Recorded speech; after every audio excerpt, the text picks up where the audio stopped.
Hello, intelligent and lovely students. Welcome back to my YouTube channel, that is your friend.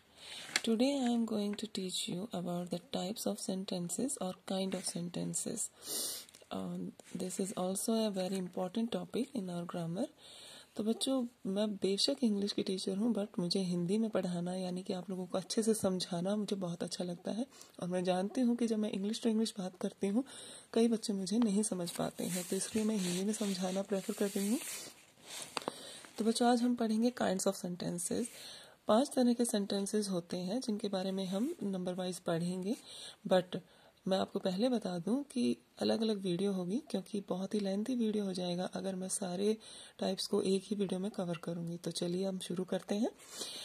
हम पढ़ रहे हैं kinds of sentences, यानी कि सेंटेंसेस के प्रकार कितने हैं, किस तरह के सेंटेंसेस हैं। There are 5 types of sentences mainly. मुख्य रूप से जो है वो सेंटेंसेस 5 तरह के होते हैं, जिनमें से हम नंबर 1 पढ़ेंगे, जिसको कहते हैं असर्टिव स्टेटमेंट और डिक्लेरेटिव सेंटेंसेस। सॉरी, ये गलत है। असर्टिव स्टेटमेंट और डिक्लेरेटिव सेंटेंसेस, इसका मतलब है कथनात्मक जो वाक्य होते हैं जिनमें कोई बात सिंपली कही जा रही है, कोई क्वेश्चन नहीं है, कोई वंडर नहीं है, आश्चर्य नहीं है, सिंपली कोई बात कही जा रही है। देखिए, समझते हैं इसको। When we need to give some facts or to describe events or things, whether negative or positive, we use assertive sentences. It means क्या कह रहा है ये, कि ये कहता है कि when we need, कि जब हमें ज़रूरत होती है to give, देने की, some facts, कोई तथ्य, कोई बात हमें जो बताने की ज़रूरत होती है, और या to डिस्क्राइब या वर्णन करने की जरूरत होती है, किसी चीज को अच्छे से समझाने की जरूरत होती है, इवेंट्स, किसी घटना को बताने की जरूरत होती है, और थिंग्स या किसी वस्तु के बारे में कुछ बताने की जरूरत होती है। वेदर नेगेटिव, चाहे वो नेगेटिव हो, और पॉजिटिव, या फिर वो पॉजिटिव हो, यानी वो नकारात्मक भी हो सकती है बात या सकारात्मक भी हो सकती है वो बात। We use assertive sentences. तो हम असर्टिव सेंटेंस का प्रयोग करते हैं, कथनात्मक वाक्य का प्रयोग करते हैं। तो आगे जब हम एग्जाम्पल पढ़ेंगे तब आपको अच्छे से समझ में आएगा। देखिए, an assertive sentence makes only a statement and ends with a full stop. ये देखिए, हमने अंडरलाइन किया है ताकि आपको ये याद रहे कि कहता है कि जब कोई भी असर्टिव सेंटेंसेस जो होता है वो मेक्स ओनली ए स्टेटमेंट, वो सिर्फ एक बात बताता है हमको, and ends with a full stop, और उसका अंत जो है एक फुल स्टॉप के साथ होता है, यानी उसके लास्ट में आपको फुल स्टॉप जरूर मिलेगा।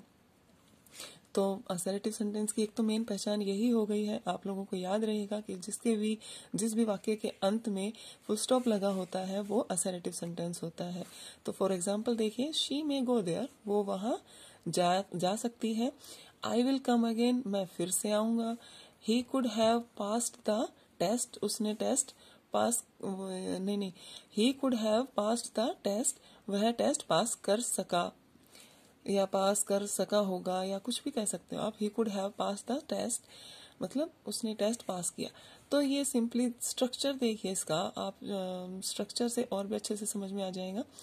यहाँ जो स्ट्रक्चर नीचे दिया गया है, इसमें एस फॉर सब्जेक्ट है जो सबसे पहले है, ओ फॉर ऑब्जेक्ट है, और वी फॉर वर्ब है।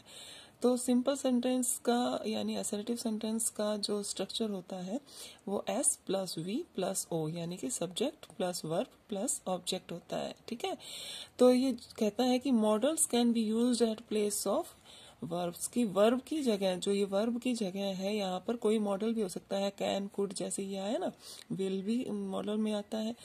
तो can, could, may, might, should और टू, ये सब मॉडल्स भी यहाँ पर यूज हो सकते हैं। आपको पता है बच्चों, मॉडल्स को हम एक्सिलरी वर्ब्स भी कहते हैं।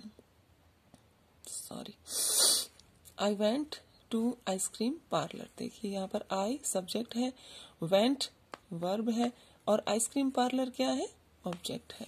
अच्छा, इसी में ही नेगेटिव सेंटेंस भी आते हैं। अभी अभी हमने पढ़ा ना कि ये कहता है कि ये यहाँ था वेदर नेगेटिव और पॉजिटिव, कि कोई भी बात हमें नहीं वाली कहनी हो या हाँ वाली कहनी हो, हम असर्टिव ही कहेंगे, उसको असर्टिव सेंटेंस ही कहेंगे।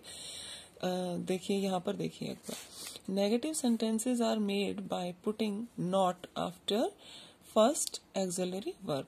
कहता है कि जब हम पहली एक्सिलरी वर्ब के बाद हम नॉट लगा देते हैं तो वो वाक्य नेगेटिव बन जाता है, यानी नहीं वाला बन जाता है। जैसे ये हमने यहाँ पढ़ा था ना, शी मे गो देयर, वह वहां जाएगी, तो हम यहाँ कह सकते हैं she may not go there, कि वो नहीं जाएगी। यानी नहीं वाला वाक्य भी असर्टिव ही होता है, वो अलग तरह का वाक्य नहीं होता है, इसी का एक पार्ट होता है। ठीक है, तो देखिए यहाँ पर एग्जाम्पल इसके, she is not living here, वह यहाँ नहीं रहती है। तो ये is, am are, has, have, had, ये क्या है, एक्सिलरी वर्ब्स हैं। और इसके बाद हमने नॉट लगा दिया तो ये निगेशन यानी मना करने वाला कोई वाक्य है। तो जहां मना करने वाला वाक्य है, नहीं वाला वाक्य है, उसको हम नेगेटिव सेंटेंस कहते हैं। तो she is not living here means वह यहाँ नहीं रहती है। अच्छा, आगे देखिए, Shamita has not been reading books, Samita book को नहीं पढ़ चुकी होगी, यानी कि ये भी नहीं वाला वाक्य है, नॉट आ रहा है तो ये भी क्या है, नहीं वाला वाक्य है। तो इसको भी हम नेगेटिव सेंटेंस ही कहेंगे।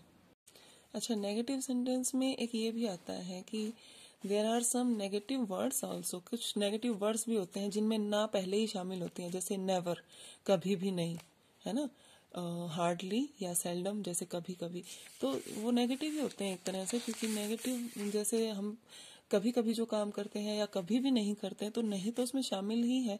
ठीक है, तो उसको अलग से करने की जरूरत नहीं है। तो देखो, there are some negative words also, कि हमारे पास वोकेबुलरी में हमारी में कुछ नेगेटिव वर्ड्स भी हैं।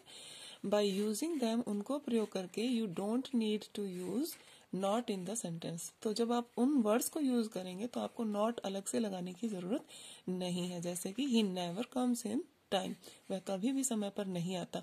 तो अब इसमें नहीं और नहीं दो बार तो नहीं लगेगा ना, नेवर मीन्स कभी भी नहीं, तो नहीं इसमें आ गया, तो हमको अलग से नॉट लगाने की जरूरत नहीं है। अगला है जैसे शी हार्डली और सेल्डम गो देयर।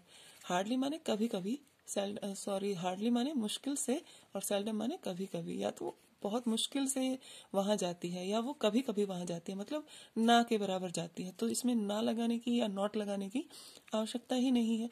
तो ये भी नेगेटिव ही सेंटेंस है, बट असर्टिव है, असर्टिव का ही पार्ट होता है नेगेटिव। ठीक है, अब इसमें देखिए, व्हेन वी पुट नो, जब हम नो लिखते हैं बिफोर ए नाउन, किसी भी नाउन से पहले, it becomes a negative sentence, तो वो भी एक नेगेटिव सेंटेंस बन जाता है। देखिए example, he has no money, money क्या है, नाउन है हमारी, और मनी से पहले हमने क्या लगा दिया है, नो लगा दिया है, तो ये क्या बन गया है, नेगेटिव सेंटेंस बन गया है। I have no dress for this party, मेरे लिए इस पार्टी के लिए कोई ड्रेस नहीं है। तो ड्रेस क्या है हमारी, ये नाउन है। ठीक है, और नो हमने इससे पहले लगा दिया है, तो ये सेंटेंस भी नेगेटिव ही सेंटेंस है, बट असर्टिव है। ये याद रखना है आपको कि असर्टिव में ही नेगेटिव शामिल होता है, नेगेटिव सेंटेंस उसमें ही बनता है, ये अलग से कोई सेंटेंस का प्रकार नहीं है नेगेटिव। ठीक है, असर्टिव का ही पार्ट है।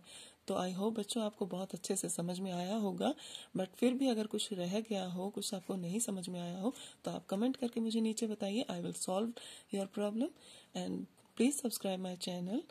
Have a good day.